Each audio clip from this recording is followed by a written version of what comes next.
Hello guys, ngayon nga ay lulutuin natin ay healthy food naman. So ngayon ay magpapakpe tayo. Dahil ilang araw na rin puro karne yung aking niluluto. So ngayon naisipan ko namang magpakbet.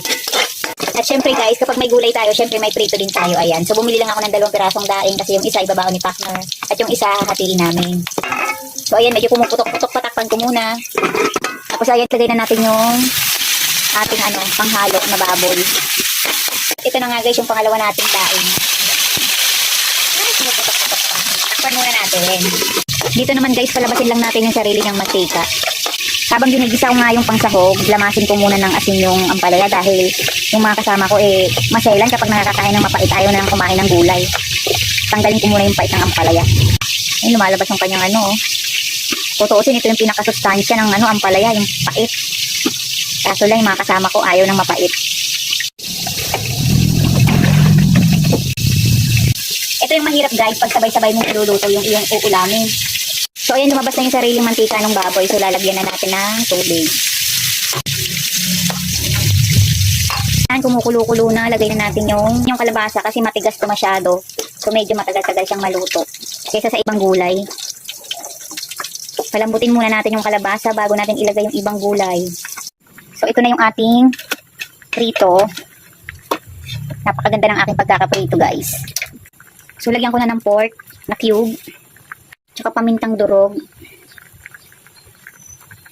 Yung pampalat ko dito guys, so ayan, nilagyan ko lang siya ng bagoong.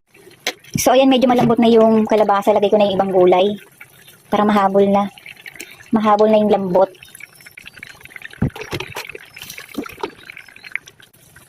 Ito yung masarap dito guys, yung malambot yung kalabasa.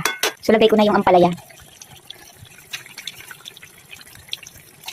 Siyempre guys, sa umaga, di mawawala yung ating sinangag. Siyempre laging meron.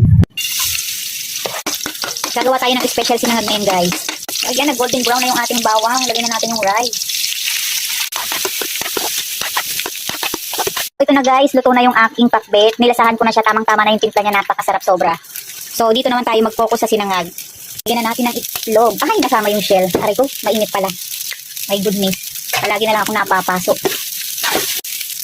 Lagay ko na rin dito yung aking pangsahog, yung pang-specialan. Ayan. Ito guys, yung kagabing niluto, ay kahapon na niluto kong chicken tapa. So may natira. So ayan, lagay natin sa sinangag. Gawin natin sahog sa sinangag. Siyempre lalagyan natin ng mix na vegetable.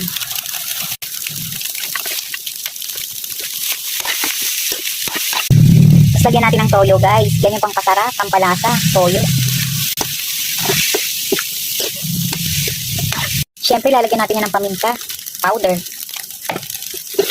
Mix lang natin. Ayan, halo-halo. Siyempre lagyan natin ng konting asin.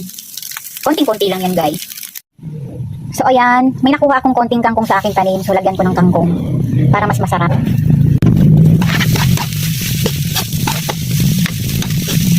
Kaya na kasi akong hindi kumakain ng kangkong. So para-paraan, paborito niya ang sinangag. Totoo na to, luto na talaga ang aking sinangag. So ready na para kumain. Tara guys, almusal na tayo.